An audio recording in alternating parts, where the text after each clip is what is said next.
I feel like everyone should be doing, right?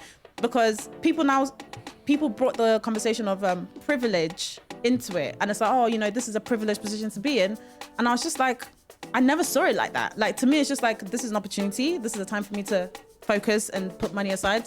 So I did. And if I'm going to talk about privilege, I feel like there's people that are way more privileged, right? People that their parents literally give them the money to go and buy the house, or people who are just born into wealth. And it's like, everyone has a different level of advantage. And I feel like you should just find your own advantage and make the most of it. And that was mine, because as a black woman in the Western world, there isn't a lot of unfair advantages that are working in my favor. Actually, there isn't a lot. So for me, if that's, you know, being able to live at home for a bit longer than I needed to and put some money aside, I'm gonna do that, and I'm not gonna feel bad about that.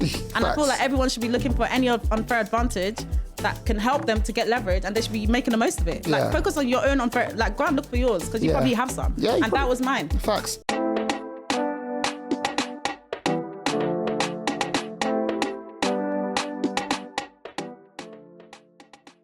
Yo, people, welcome back to the Bread and Butter podcast. You're here with myself, Tayo. And myself, E-Man. And we've got a special guest. And I know it always sounds like we say we've got a special guest, but you know what? All of our guests are special. And today is no different, because we've got the one and only Kennie Bukky in the building. Come on. Let's go. Kennie, how you doing today? I'm good. I'm good, thank you. Like, it's good to see you guys. Yeah, it's good to see you look happy, man. You always look happy. Do people say that? Do you know what? Yeah. I did get that quite a bit. Did you bring a lot of joy in the household when you were younger? Yeah. Like, I was kind of the chatty, audacious child. Was you a troublemaker? Do you know what? Like, a little bit. As a child, yeah. I'd say I was just chatty. Like, I was just a very talkative little child there. Yeah, I'm not surprised that you're saying you're chatty, but we'll get into that. Before we do, for the people that may not know who you are, we always ask a question. What is your bread and butter? So can you tell the audience listening what your bread and butter is? Okay, what is my bread and butter? How do you put food, how do you bring the bacon home? What do you do to earn a living? Oh, okay. So that's a very interesting question for me, because that's changed a lot recently. And that's like a big topic of what I talk about online, actually. Amazing. So it was full-time corporate in fintech within the compliance department up until 2023. But right now, it's actually me kind of monetizing my knowledge on social media. Amazing. Through my personal brand. So now I've built up like a few sources of income. But I would say if I was going to kind of package it into one thing, it's me essentially monetizing my knowledge through building a personal brand online. Amazing. That's Amazing. what I'm doing, yeah. So we're going to talk about, I know your story, and we're going to make sure that we dive into that and how you came about that, because that's very, very interesting. And I know that we're hearing these words a lot, right? Personal brand, monetizing your knowledge, and so on and so forth. So I know it's going to give a lot of people a lot of insights. And a lot of people watching this podcast might have seen your clips and stuff like that on socials. But let's take it back, right? I feel like for you, I kind of want to dig into what was your upbringing like? What was your relationship with money like when you were younger? Did you come from money? Did you earn money as a child? Did you get jobs? Like, talk to us a bit about what it was like in the household growing up, and how many siblings you had as well. Okay, cool. So yeah, I have 3 full siblings, and then I also have some half siblings as well, actually. So I come from quite a big family. Yeah. I come from like a mixed family. Yeah. So I'd say altogether I have like, is it 6 siblings? Yeah, so there's quite a lot of us. Yeah. So yeah, that's kind of like my upbringing. We didn't all live together growing up, which is why I started out with like kind of separating the two. But in terms of money growing up, right, I would say that money, so I don't come from money. I was born in Lagos, Nigeria, and we moved here. I was about like 10 years old, I believe, when we moved here. So it's like it wasn't like we didn't grow up in poverty or anything. So it wasn't like we were like in poverty, but we weren't well off. So it was kind of like we had enough to kind of get by. Yeah, really. But then we would have periods where things were a bit tight, and there was like, I feel like when it came to money, there was always limitations. They always felt like they was scarce, or like it just never felt like there was enough of it. Enough, right? Yeah. Especially when there's a lot of you as well. Exactly. So yeah, I'll say that's kind of how things were growing up. And I feel like because of that limitation, because I could see how like the lack of money affected the family dynamic, I didn't really like it. So I started working from like the age of 11, 12? Doing Got my what? paper round. Seriously? Yeah, literally, yeah. Wow. So it's like the typical story, like got a paper round very young, yeah. Between the ages, actually 2 questions. The first is, where in London did you move to? Did move to London. Never lived in London. Oh, seriously? Yeah. Okay, cool. Moved That was to- very assumptive of me. Yeah. So no, but everyone assumes I lived in London. Yeah. But I've never actually lived in London. We moved to West Sussex. Okay, cool. Yeah, like near Brighton. Okay, sides. cool, Yeah, cool. lived there for a very long time, and then moved to Kent. Okay, cool. Yeah. Regarding the jobs that you did you do any other jobs between about 11 and 16? Was it just paper round, or did you do any other bits like work in a shop or? Yeah, it was mainly like paper round. I'm just trying to think, what else did I do growing up? Like, yeah, it was paper round. Oh, I used to do hair actually. So I Okay. learned how to like do people's hair. So I'll do people's weaves, and like literally from the age of like 16, I was doing people's weaves and hair, and even throughout uni. So I was always doing something. Yeah. Because although like, you know, I witnessed the limitations and the scarcity that came with not having enough money to do the things you actually wanted to do and just have enough to just about get by. I'm somebody that, even from a young age, if I really want something, I want to find a way to get it. Yeah. Right. So if I see like, oh, you know, this new phone or something, I want to find a way to get it. And I know it's down to me because I'm not getting it because we have enough to get by, and that's that. Yeah. So it's like from my parents or anything. Yeah. Even though, of course, they tried their best and everything, but I knew that if I wanted this extra bit here, I wanted to buy this little eyeshadow and play around with it. I need to do that. I need to buy that. So I need to work. I need to go and learn hair, monetize somehow, get that money, and yeah, buy what I want to buy, do the things I want to do. Yeah, we've seen this again and again. Do you think it's because you're Nigerian? That what? Iman's going to keep asking this one. This That work mentality? ethic, this mentality that we see. Because listen, we've had a lot of Nigerian guests, not on purpose. Yeah. It just so happens that the people that we're around, people that are doing stuff that we want to bring on the podcast, tend to be Nigerian. Yeah. And do you think being Nigerian played a part in your mindset, in your hustle, in your drive to succeed? Do you know what? I don't know, because I guess at the age I didn't have anything else to compare it to. Like, you know, growing up, the way I grew up, surrounded by lots of Nigerian, born in Nigeria, lived in Nigeria, came here, automatically made friends with Nigerians. So that's kind of all I knew. I haven't been able to like compare it to other Cultures or cultures. And also, not all my siblings were like that. Like, I was very distinctively like that. Yes. Like, if Kenny wants something, she's gonna get it. Like, oh, Kenny's gonna have the latest phone because she didn't get the bus to school. She saved the £2 that mum gave her, and she walked to school so she can save that money to buy the things that she wanted to buy. This was like, I was like 14. Like, but my siblings would just get the bus to school because that's what you do. But I was like, no, I want to buy that thing that I saw in Boots. I'm gonna save the £2 Yeah. and go and buy that thing. Yeah. So I think that was kind of me from Yeah. a young age, I'd say as well. I would say that you're quite confident. Would you agree and say that you're confident? Yes. Okay, cool. I ask because some people are confident, but they don't think that they are. Yeah. Okay, cool. Where do you think that came from? Is that come from when you were in Nigeria? Did it come from, was it a survival skill because you got a lot of siblings? Did you feel like you needed to be confident to stand out? Like, where did it come from? To be honest, I don't think I've always been confident. Okay. Especially like moving here, lived in West Sussex, and we experienced a lot of bullying. Like, you know, moving from Niger, we had the very strong Nigerian accent. When you were a child, you moved to school, kind of singled out. When did you didn't really shake have a it? lot of Sorry, when did you friends. shake the accent? I think it just happened kind of over time. It was very Okay. gradual. I've been here most of my life now. Yeah. But if I wanted to put on a Niger accent, I could do that as well. Yeah, I can yeah. still speak Yoruba. Oh, that's good. So like, it just gradually happens, I would say. Sort of teenage, I would say teens, during my teens. But yeah. But you don't sound, you sound London. I know. Like I'm married to, like, so my husband got married last year. He was born and bred in London. Okay. So I'm around him a lot. Yeah. He's got a typical London accent. Yeah. And I say a lot of my friends, like even when I go into uni, Yeah, a lot yeah. of them, even when I'm in sixth form, a lot of Londoners. So lots of Yeah. influence. Yeah. I love that. I love But you would have had like a southern, because people from Brighton don't have an accent, do they? They don't have an accent. They sound more like Yeah, but there is. I get what you mean. There's a Yeah. London twin. Like, I would say, if I was to guess, you're definitely, if you were from London, you'd definitely be south or east. Yeah. Okay. Yeah. Also, is there a difference between like the Yeah, London? yeah, Definitely. yeah. Oh, Even the lingo, definitely, even your word choices. Yeah, yeah. Just Even the speed of the speed of how you talk. Yeah. You definitely. Yeah. Getting everything out. But yeah, I would say I haven't always been super confident. I've definitely had to build it up. And I think even putting myself out there on social media and uni and stuff like that, you know, just putting yourself out there, I think that's definitely helped me to build up my confidence. But those experiences early on with like the bullying and stuff like that definitely destroyed my confidence, and I had to kind of rebuild it. And what would you say to someone that's going through that, has maybe been bullied, maybe has imposter syndrome, or has gone through things in life? Maybe they are having an accent, or they're not. They look different from the people that they're around. What are the things that you were able to use to come out of that, and now create, you know, the amazing things you're doing now? Yeah, no, thank you.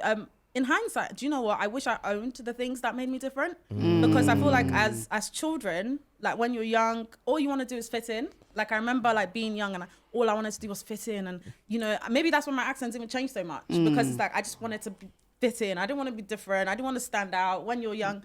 And do you know what? In hindsight, like I wish I just owned that and be like, do you know what? I'm different, but that's cool. That's a good thing. Like I'm me. I'm unique, right? So I would say just own what makes you different. It's not a weakness, because do you know what's funny? Like back then, let's say like I'll speak Yoruba or have an accent or listen to Afro beats, and people would be kind of like, oh, like why are you doing that? Like that's not cool. But now it's kind of cool to be able to speak Yoruba. It's kind of cool to listen to the latest Afro beats. I'm taking lessons right now. Yeah, like people like now I'm like, do you know what? I'm glad I can speak Yoruba, because it's like it's a whole language, and I can still speak perfect English as well. Yeah. So it's like it's a skill that I have. Yeah. So it's like I wish I owned more of those things. Like don't dim yourself. Don't try, you know, to change yourself. Like embrace that and know that actually there's more. Like you're gonna have different stages of your life. Yeah. So if you're going through any hardship, or you feel like you're being bullied or looked down upon right now, know that things change, seasons change. Yeah. And like there's better seasons ahead. Yeah.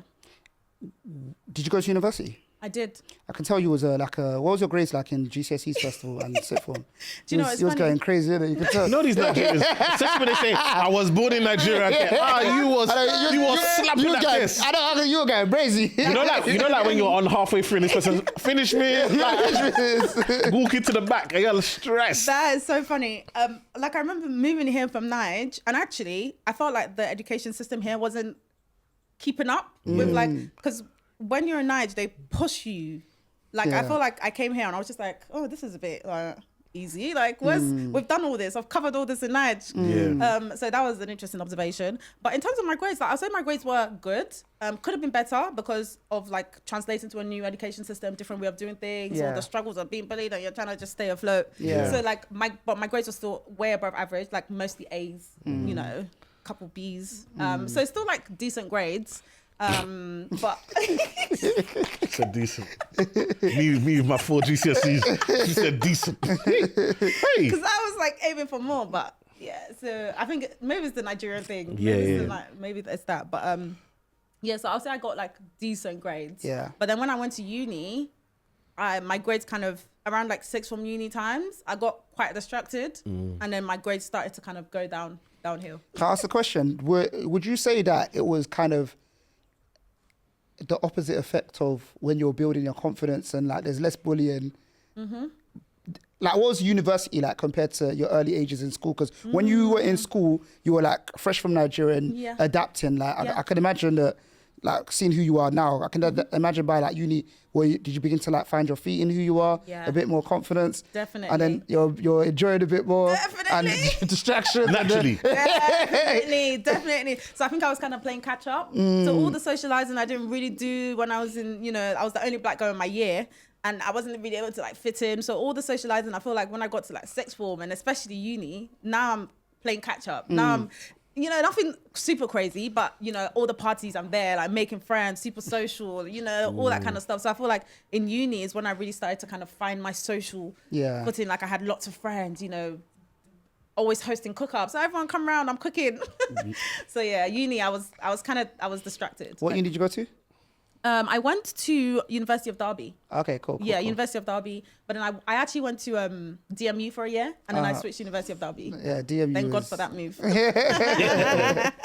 Cool. Coming out of university, what was your first job in? My first job out of university was in banking.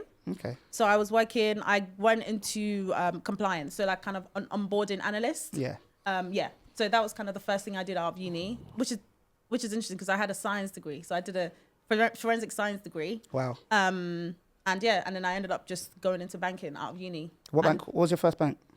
RBS. Oh, nice. NatWest, RBS. Yeah, nice. Yeah. So that's why I did at first. Because I kind of go on. No, you go. No, I was gonna say, like, in my final year of uni, like, despite doing a science degree, I kind of knew, I was like, do you know what? I don't think there's money in science. Because for me, creating a career was like, okay, how much am I getting paid? Yeah, like, of course. Like, how much am I being, like, I'm exchanging my time. How much am I getting? Yeah. And I looked at this. I literally did research, looked at the salaries in science and forensics. I was like, yeah, that's not cutting it. That's not. And I started to research and was like, okay, financial services. I think that this is where the money is at. So I followed that path. There's a lesson in that for the people listening as well. And it doesn't have to be where the money is. It just has to be an aim. What is your aim? Do you want to serve? Do you want to help people? Do you want to help people's mental health? Do you want to help people's physical health? And you knew it was money. I was similar. I remember going through the UCAS. You know, they had the salary, like mid-level, low-level, high-level, basically, for each industry. I remember looking at that, and I was using that to make a decision on what industry I was going into. Yeah. I was going to say, I want to speak about the household. At this point, were your parents like happy with how everything was going? I mean, you got a career in banking straight out of university. Yeah, like, I got a banking job. I think it was like kind of expected. It wasn't like a big deal. Of course, it's normal. Yeah, it wasn't like a huge deal. I think it was like, okay, at least Kenny's finally got a job, because I kind of struggled after uni to get a job. Yeah. So I actually left uni. So I didn't do that well in my first year, but I ended up leaving with a very good grade. And then so I thought, yep, this is it then. Let's, the world's my oyster.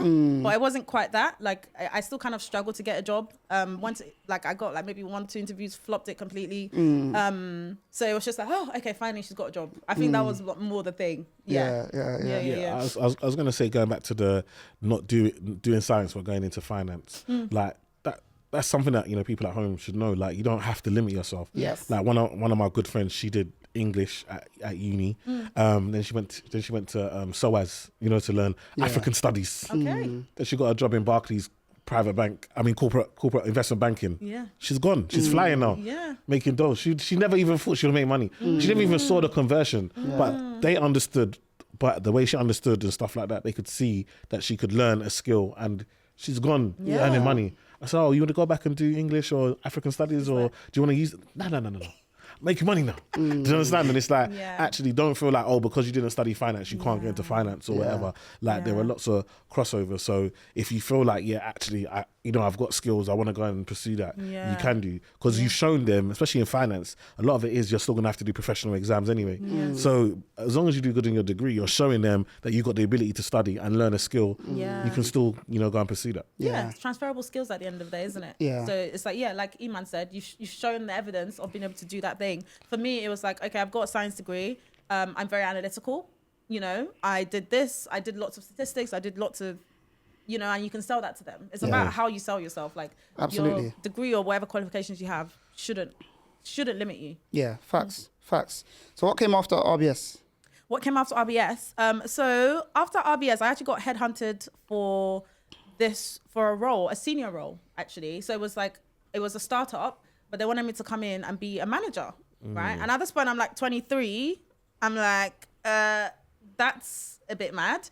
But do you know what I'm thankful for? I'm grateful for community, because actually I had, other people, like, community has been such a huge part of my journey. Yeah. Like, just having other women, right, that look like me, being able to talk to me, like me being able to go to them first of all and be like, okay, this is what I have in front of me. This is the dilemma. This is looking a bit crazy. Like, I don't know if I can do this. Huge salary jump as well. And then they were basically like, Kenny, you need to do it. Like, the people that are doing it, they don't have two heads. Yeah. It's literally what I was told. Like, they don't have two heads. If they can, like, don't mind the fact that you're young. You can do this. You can challenge yourself. You can push yourself. And I was encouraged, and I went for it. I was like, do you know what? I'm going to try. I'm going to go for it and see what happens. And they were paying more. Yeah. And, that was a thing for me, right? They were paying way more, actually. Like, 12K more. And at the time, I was like, wow, this is so much more money. Which it was, yeah. So I actually somehow got the role. Like, I was able to go and put my best foot forward, did lots of preparations, and I actually got the role. So I became a manager, a compliance manager, and I was 23. And that was kind of what happened next for me after NatWest. After NatWest, yeah. So you're kind of famous online for achieving a goal that a lot of people wish to achieve. I'll let you tell the famous, story. No, because we'll get to the reason I say famous is because of what's happened recently, and we'll talk about that. But in regards to you, how old? What was that always the plan to buy the property? What age did you buy the property? How did you go about buying the property? Do you know what? I actually wanted to buy a property much earlier. So I ended up buying it at 25. I wanted to buy it much earlier, like 22. I was already wanted to buy the property. Why? How do you know about property? At 22, where are you thinking about buying house? Yeah, even from like 20, like 19, I was already like interested in own a property. Why? Like, how? People. Like I would, so because again, I was like in my social era, like I was, going out, meeting people. So I would meet people that would talk about, property, like, I bought a property. And I'm not gonna lie, social media played a huge part. And I remember maybe even watching one of your videos at that time, on YouTube, probably, because I know you've been posting on YouTube, yeah. So like literally I would watch YouTube videos of, girls coming up. There was a girl I used to watch, Jade Van Riel. Yeah. Yeah. How have we not even got Jade on this thing? Get Jade on. We need to get Jade on. She was inspiring the girlies from early. She's amazing. She's the property YouTube OG. But even now, her aesthetic is. I always tell her her aesthetic is fantastic in her videos. Yeah. So I haven't even seen her recent stuff, but like then, like I would watch, black girls on YouTube saying, I bought my first property at like 21, 22. At this point, I'm 19. I'm like, that needs to be me. Like that's gonna be me. And then just consuming lots of content. I read, Rich Dad, Poor Dad. Of course. Yeah. But do you know what it is? Sometimes when we mention that book here, we knock it in it because there is a lot of like gist in that book in it. But at the same time, so many people that are on a good trajectory have passed through that book. No, but or maybe it's a book that made them read other books. No, but at that time, when you have that little, remember now we look back and we laugh because the levels that how much information we have now. But to consume it at that time, that was mind blowing. No one's talking to you like that. That's very true. A very, very good read at the time, but even still now, to be honest, still like a good foundational book. So yeah, just influence, just me being exposed to the right information and seeing that. Do you know what? Girls that look like me are doing this young. That's gonna be me. I want to do it. No, but you're saying this, Kenny. You gotta go. You're missing a step here. Okay. Because why are you not just focusing on makeup videos and relationships and dating and Love Island and what made you watch property? Because there's loads of people watching stuff online. They're not watching property. They're not watching. What made you miss that and say this is what I'm gonna be focused on? Because I knew that from an early age. I knew I didn't want an average life. Like I just always known that I don't want an average life. That just didn't appeal to me. I've seen what that looks like and it just didn't appeal to me. And I always felt like I have more to do. Love that. So I started to think about how can I build wealth? Literally, I was like 19 thinking, how am I going to build wealth? Like 20.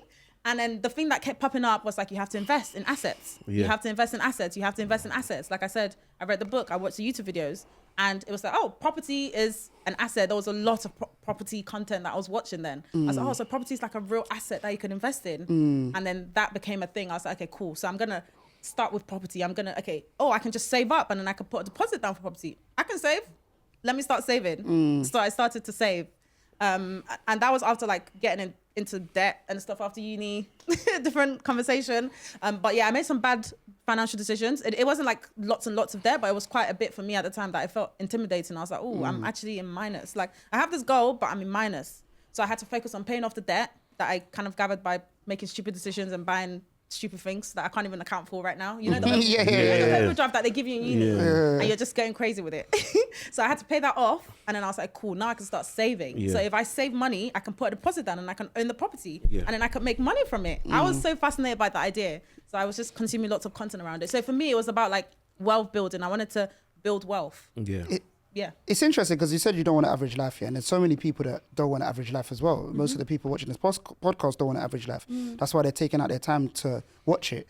Now, there's a few things that you did right, which can't be understated, right? The first thing is you're evidently an action taker, because a lot of people, as we know, store up the information, but they don't actually do anything. But the thing that I would say, which it sounds like to me, which helped you massively as well, is that you were dedicated to your goal. Dedication is an important thing as well. And you were consistent. Do you get what I'm trying to say? Because I'm always saying that people need to buy a house for 2 months in 2022 and then 4 months in 2024. And if you were just consistent for 1 year and focused on it for 1 year, 1.5 years, you might be a lot further. We just need to fully understand what we want, be dedicated to it, Yes. and then be consistent as well. 100%. You have to take action. So congrats to you on that. No, thank you. And you bought your first home, and you also, was it before that or after that you were earning 6 figures as well? It was around that same time. Period. So yeah, it was around that same period when I got into contracting. So actually, I stumbled into my very first role. You know, the first banking role was actually contracting. Okay, like, yeah. I didn't really know what it was. Yeah. And then I was just like, okay, like this is a job. Oh, you're not paying me a salary. You're paying me a day rate. Okay, I mean, I'll take it. It's a job. So I didn't really understand what contracting was, but I then went perm. Right. Cool. And then it wasn't until like I was like maybe 26, 20, yeah, towards the end of 25, 26. Then I went back into contracting. Yeah. And then that's when I started to earn 6 figures. Because with contracting, when you start getting the day rate, it can really add up. Yeah. So let's talk about your IPO when you went public. That is so funny on social. When you started making socials, what was your first social video? Why did you decide to do it? Yeah. How long did you think about it? That's a good question. So my first video on social media actually happened when I was in uni. When I Okay. tried to do YouTube with my sister. Okay, cool. Yeah, so we were like just talking rubbish, basically, just bantering in Yoruba, like just speaking to each other. Like we started doing like food recipes, you know, when you're just playing around. So that was actually the first piece of content I created, technically. This was like years ago. I was literally like 19, 18. Have you tried re-releasing it? Sorry to jump in. Nope. Do it. Re-release it. But on do you know what TikTok and happened? There's this page called Tunde Ednot on Insta, like very, very, very popular in Nigeria. They reposted one of the videos like last week. I was like, oh my God, guys. Like, that's not me anymore. We're literally just speaking Yoruba, like just bantering. But yeah, so that was the first time I started on social media. And then that kind of faded off because we just weren't consistent and stuff like that. But in terms of the kind of content you see from me now, I started posting on TikTok. So people have been telling me, oh, Kenny, you should go on TikTok, you should go on TikTok. I was playing around with Instagram. And I just kind of thought to myself, like, do you know what? Like, I feel like I have quite a bit to share. Like, I think I've done some things that maybe people might want to hear about how to do it. And I've been inspired by a lot of girls that I watch. So maybe, do you know what? Let me put out some content to start inspiring other people as well. Yeah. So especially with the 6 figures, I couldn't believe it. Like, I couldn't believe how much money I was earning. Like, I was 26 and I was actually just in shock. Like, rah, like when I saw the pay slip, I was like, rah, I'm actually earning decent, you know? I should talk to people about this and like how they can do it as well. Because I didn't even think I could make this at this age. Like, I thought you had to wait till you're like 40s, like, you know, to start making some proper money. So I thought, let me just start sharing it on TikTok and just see what happens. I wasn't like, oh, I'm going to, you know, build a personal brand. I was just kind of like, let me just share the stuff and see where it goes. Like, it'll help people and something good might come out of it if I just keep doing it. Yeah. And I started sharing on TikTok. Sorry guys, I need to drink some water. Sure, go for it. So you started sharing on TikTok and Excuse me. I guess what we kind of want to look into is that what inspired the first video? Because I mean, for me, when I did my first video, it was about, the thought process that I had is that, how am I going to be sure that it's something that people are going to want to watch? What sort of title am I going to give it? I don't even like to film, like I'm uncomfortable. Were you comfortable with your first video? I know you did videos before, but for the first video around finance, were you comfortable? Because I already put myself out there in that capacity before, it was easier. So, but it's something I had to build up to. But my very first video, I was so bad. My sister was angry. She was like, Kenny, what was that? Like, she was just like, you're so bad. I was so uncomfortable. It just felt unnatural, but it's something that you can improve. It's a skill. Right. I always say, like, being in front of the camera is a skill and you can improve at it. So yeah, like, and then what was I saying before? What was the video about? Yeah, so the video, I was just talking about, what was I talking about? It's all about 6 figures. Like something about corporate. I just wanted to put it out there and be like, oh guys, you can earn 6 figures in corporate. I can't remember exactly how it went. Okay, cool. And then people were just like, huh? Like, yeah. And then people started like kind of reacting to it. I think it was like the 4th video. It wasn't the first one. I was like, oh, let me try this different format. Let me try this. And then people really started to take, I mean, when you're talking about money, I feel like naturally people are going to chime in. What sort of opportunities has that led to? Oh, wow. Like, life-changing. I can't even start to describe like how that was definitely one of the best decisions I've made. And like social media is just amazing because I feel like it levels the playing field in terms of like people, like that's a different topic. I don't know if we're going to go into that, but I just feel like social media is although it has its negatives, but in terms of the upside, it levels the playing field in terms of creating something. Yeah. Like people are building careers off social media, as you guys know, right?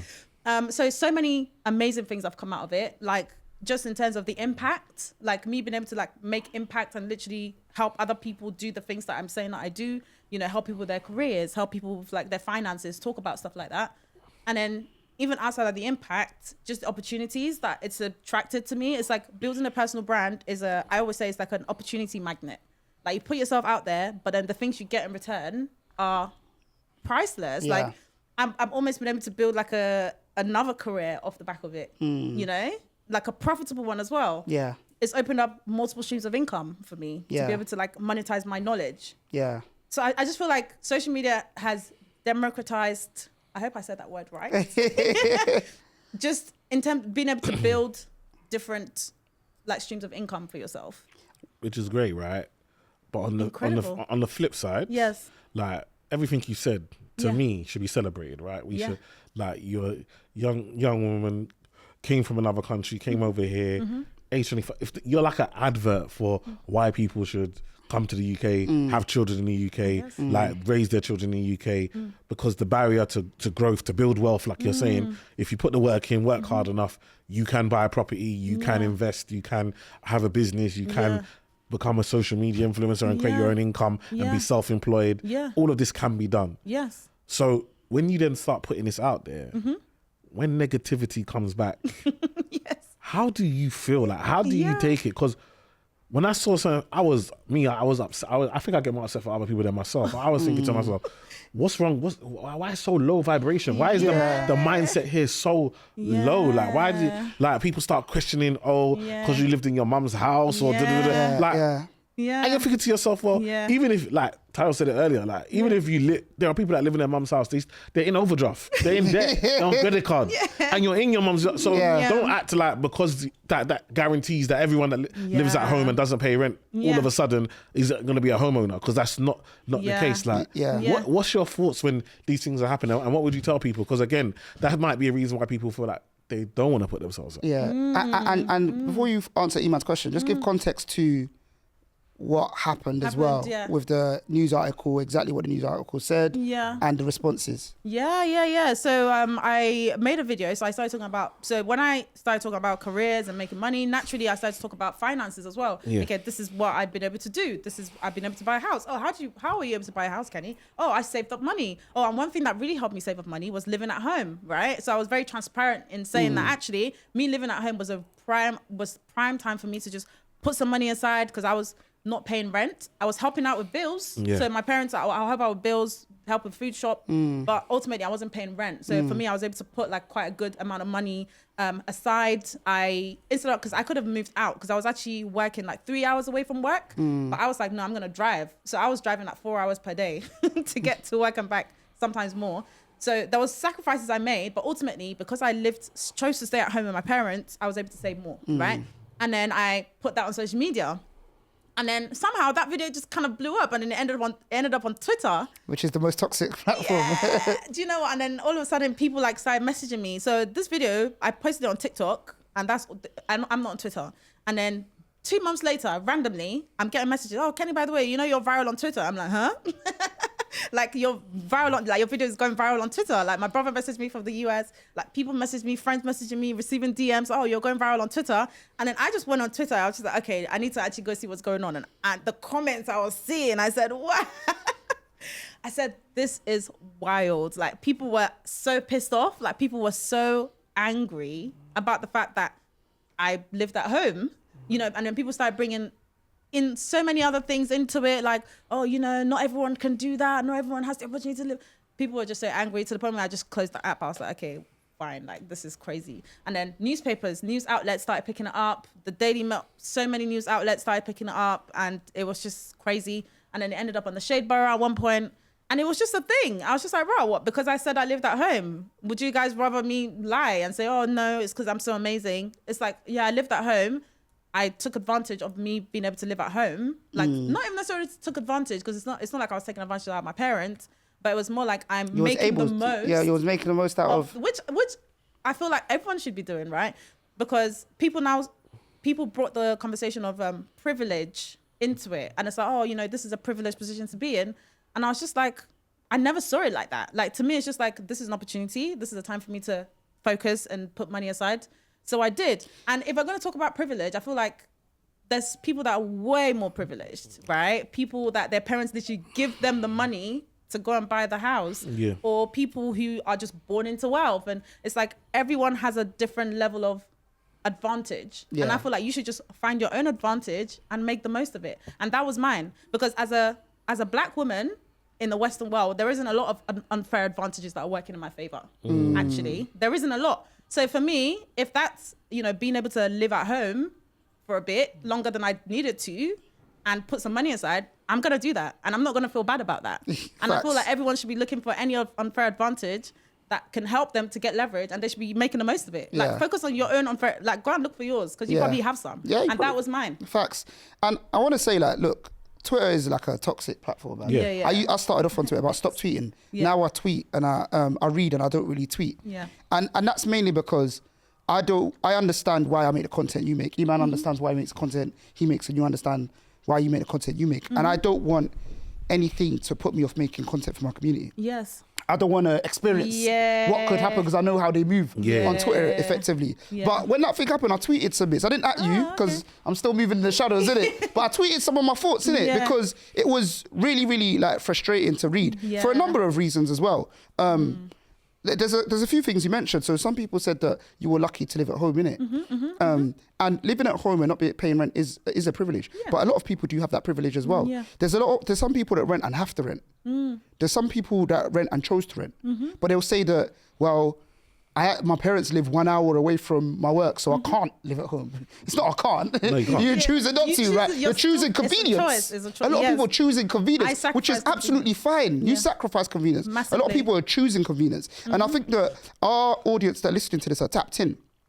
But sometimes you need to watch out when you're choosing convenience. Don't say can't. Is it really a can't? Do you get what I'm trying to say? Yes, or it's like you don't want to. Yeah, I prefer not to. I prefer not to. The next thing is that I'm going to be honest. I think that they jumped on it because you were doing something that is what some people on Twitter may deem as unachievable for themselves. So they started talking up and got things to say about it. And then the third thing, which I was very surprised about as well, is that how much did you say that you saved?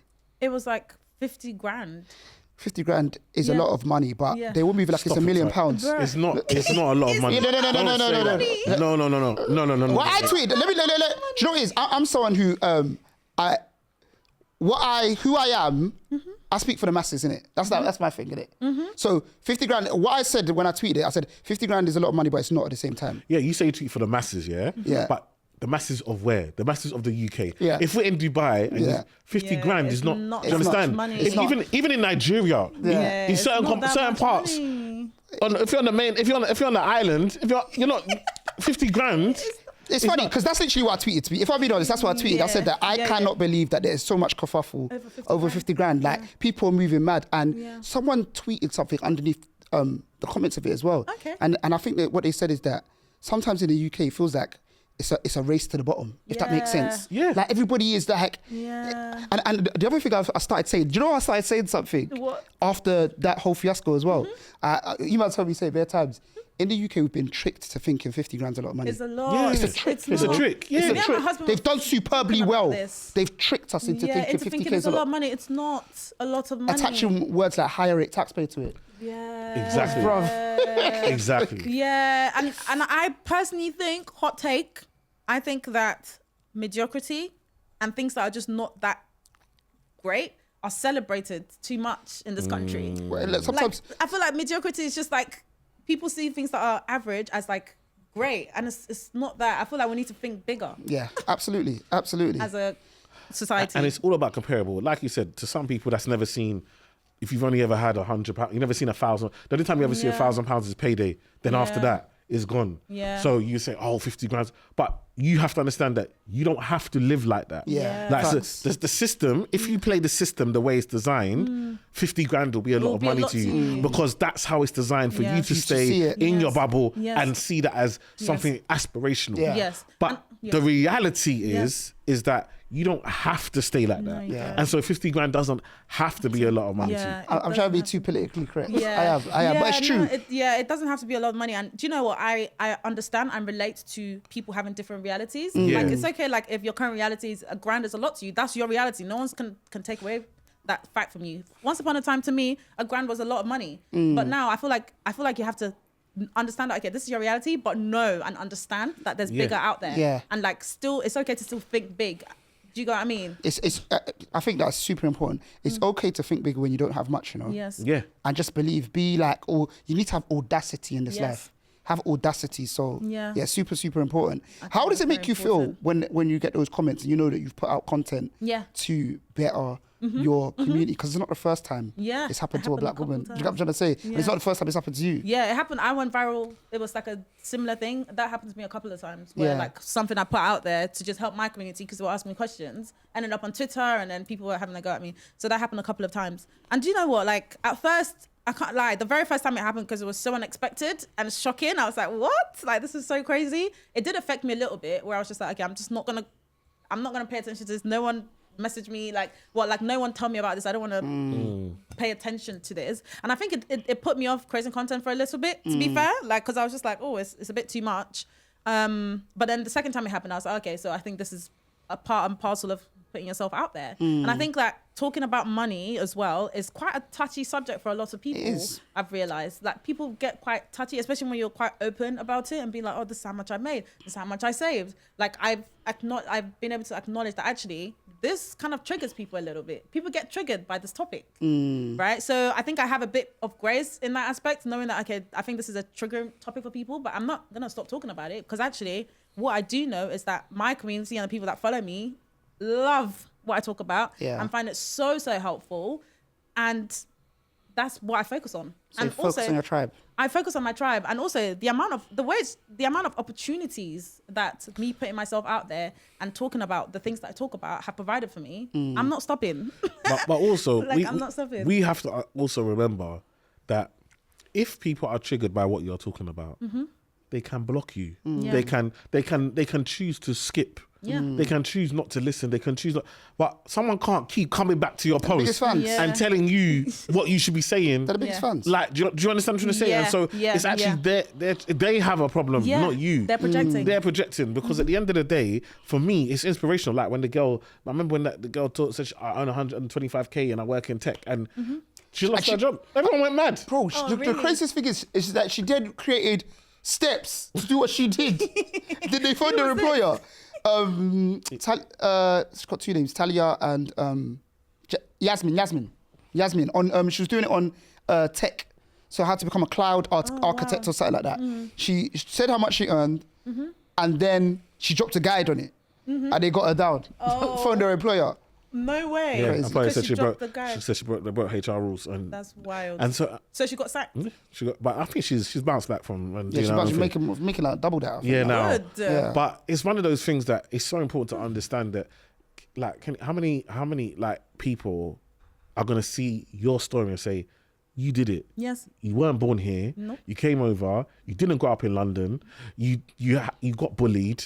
You know what I mean? And when you had struggles in education, you got your job. You got a job after a while. Worked your way up, saved, bought a house at 25, earning over 100k by 26. That if I'm now 15, 16, and I'm thinking I don't know what to do in my life, and I hear your story. Yes. I say anything is possible. Yeah. Anything's possible. Do you understand? Yeah. And we don't have a lot of that. Like, you have to understand, other communities, you wake up, you see Alan Sugar, Richard Branson, Zuckerberg, Elon Musk. You got all of that. You see people like this all the time. Yeah. So you are naturally programmed in your community to say, I can achieve this because these people look like me. Representation. We don't have as much as that. Yeah. So when we do, it's our job to be loud about it, to let you know it is possible. To champion it. And to champion it. Yeah. And to say you don't have to, like you said, you don't have to wait till your 40s to earn that type of money. You can earn that under 30 and still enjoy life and still do other things and still be a good person. And still be bubbly and like you are. And do you understand what I'm trying to say? Yeah. So I think I feel like it pains me when I see people with the negativity, but at the same time, that's their problem. Yeah. And what you do is so important, because so many people, whether they even say anything, because what I've realized now is that I've bumped into so much people. I love your videos. Yeah. And then they'll be like, let me see your account. I type it in on their thing. They don't even follow me. They don't follow. Yeah. They don't follow me. Yeah. They watch my videos all the time. So there are so many more people that you help that maybe just watch that one video and said, right, you know what? This girl looks like me. And if she can do it, I can do it. Yeah. And that alone is now their driving force and giving them, because we said it in the beginning, confidence. Yes. You sharing your story gives somebody else confidence to say she doesn't have two heads. Yeah. She hasn't been privileged, but she's been able to achieve. And I think it's so important what you're doing. And thank you for sharing. And you know, I feel like, you know, like Nelson Mandela, all these people, when sometimes when you are a pioneer and you are showing people the way, you will get poked at, but your legacy will live on. Those are some really kind words. No, thank you. I really, really appreciate that. And do you know what? That keeps me going in those moments of negativity. When people wanna like the amount of messages I get, like young black girls just being like, oh my God, I was able to do this because of you. Or thank you for that video that helped me get that job. That, like, this is impact. These are real people that look like me, that don't have a community. They weren't born into an elite network. Yeah. They don't have anyone to mentor them. And all they have is just watching some girl on social media, giving them a bit of like guidance. And that's making a difference. That could change the trajectory of their lives.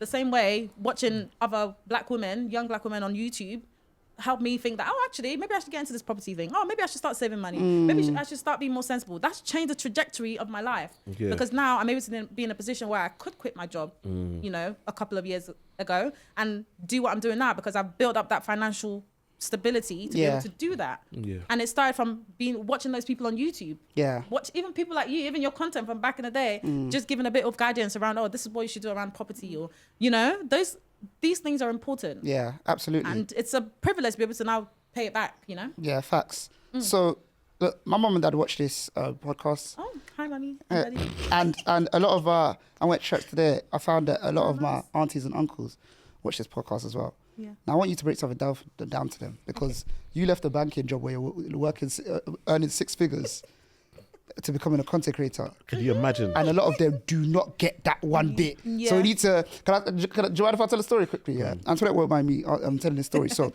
when I got engaged, I was working in JP Morgan. Okay. Yeah, no problem. You already know. I work at JP Morgan. I'll cut through with the in-laws easily. It's in banking, isn't it? Yeah. Cool. They went to a portion where I went to Ghana and met more in-laws, right? And at this point, I'd left my job. And one really kind uncle was just in a minute. Like, yeah, so what are you doing now? And they knew I worked in banking. I was like, yeah, so obviously I got like property portfolio, but like I do like content creation and like a little bit of television as well. I was like, oh, okay, cool, nice. Like, if you ever need money, like, give me a shout, basically. Yeah. Because the newer generation, the older generation, they don't get it. And I understand why they don't get it as well. It doesn't, like, you're telling me content creation. Yeah, like what? But so what I want you to do right now is help the people who may not get the content creation thing. Yes. Understand how you can leave a 6-figure job. Yeah. Go into content creation and be better off financially. Let me say, my village people, my village people are chasing me. My daughter left 6 figures to go on the internet and talk. Literally. And it's so funny, like, that's such a funny story because I had to explain to my mum. So when I was thinking about leaving my job and just taking a career break, because, when I was thinking about doing that, my mum was like, what? Like, when I told her about it and she just didn't get it. Like, she didn't understand what I was doing. So I had to break it down the same way I'm going to break it down now. I had to do the same thing to my mum. So aunties and uncles watching, you're not alone because my mum thought the exact same thing.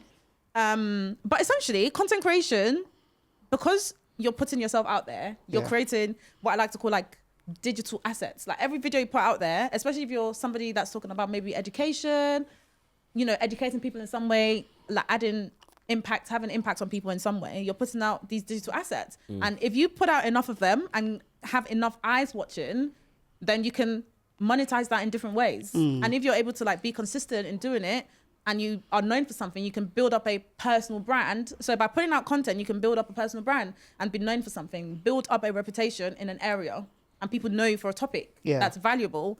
You can monetize that basically. So you can use that to make money in different ways, right? Yeah. And I made a video about this recently and I was actually featured on CNBC. I don't know if you guys saw the article where they were breaking down like the different ways that I was able to make 6 figures despite leaving my corporate job, right? So there's a number of ways where you can monetize your content and your knowledge, right? And for me, that looks like brand deals. So sometimes because I have like a following now. People follow me. I'm trying to break it down for the aunties. Yeah, like, of course. I'm No, trying to you're make doing a it good job. super basic. You're doing a good job. You're doing a good job. Yeah. So because I have like followers now, and say for example, like I talk about building wealth, money, careers, right? So brands in that space want to work with me. So they want to put some money behind some. They want to sponsor some of my videos so that I can promote their products in exchange for exposing their product to my audience. Yes. Right. And they'll pay me for that. So that's brand partnerships, collaborating, events. So I might get invitations to events to speak at events, and I'll get paid for that. I can sell things to my audience. So if I can find a way to add value or sell like a service, a digital product, coaching, you know, help my audience and they can pay me in return. That's another way of monetizing content creation and a personal brand. And lots of different ways. There are so many different things you can do. If you recommend products, you can get affiliate links, right? You can partner up with professionals like maybe financial advisors like Eman, and then you could have a commission system set up with that. So there are lots of different ways. Absolutely. So many different ways. You can start a business off the back of it, like you've done with the Home Buyers Club, right? Yeah. So you can start like a community, a paid community. So many different ways to monetize. Absolutely. And if you're like Eman, he gets paid for an appearance. Like a rapper, you might get paid for a walkthrough. Period.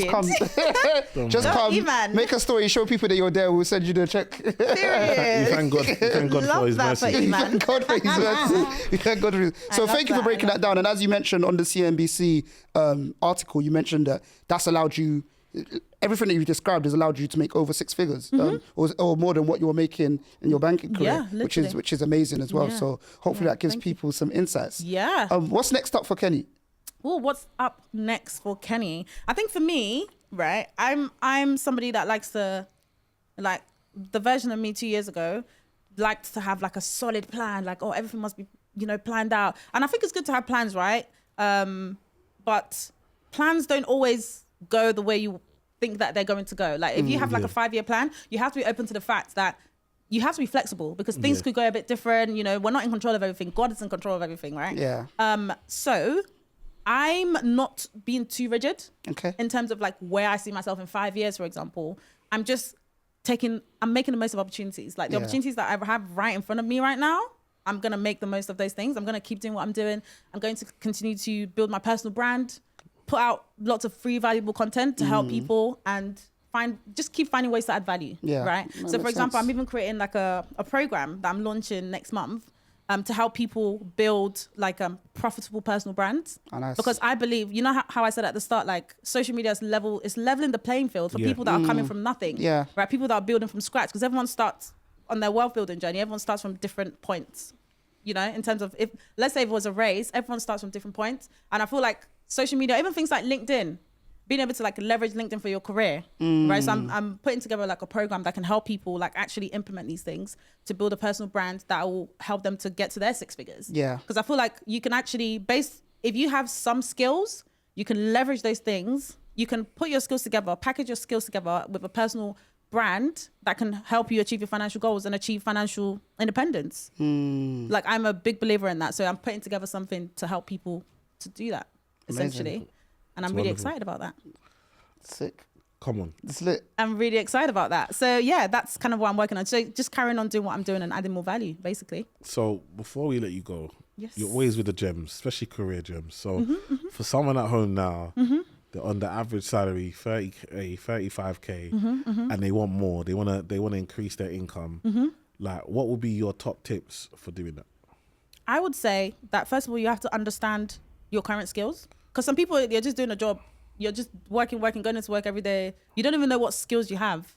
Like, what are your skills? What are your technical skills? What are the soft skills that this job has been teaching you? So I think you need to take stock of those skills. And because if you don't know what skills you have, you don't know how valuable they can be. Yeah. Because those skills can be more valuable if you maybe upskill. So I feel like once you have your skills, then you can understand, okay, based on where I want to go next, right? What gaps do I need to fill? What are the gaps between what you're currently doing, your skills gap? You have to do it's called a gap analysis. Yeah. To understand like where you need to fill in that gap. Because sometimes it's just, maybe you need to get a certification that's well recognized in your industry that you just don't have, that's holding you back and keeping you on your current income level. Yeah. Maybe you need to learn to sell yourself better. Maybe you need to look for opportunities internally. It's not always about looking for a next company. Sometimes, what are the opportunities within your current company? Can you like network within a different department? Is it networking? Everyone's situation is different, right? Yeah. Based on like where they're currently at, what their skills are. But it starts from understanding your skills, knowing the skills gap, and how you're going to fill that. It could be upskilling, like I said. It could be just networking. It could be actually maybe you need to leave this company. You've been here for 10 years and there are no opportunities here for you anymore. Yeah. Then you can start looking at going somewhere else. Sometimes you need to move industries because actually your skills are way more valuable in a different industry. But if you don't know what skills you have, you don't know that.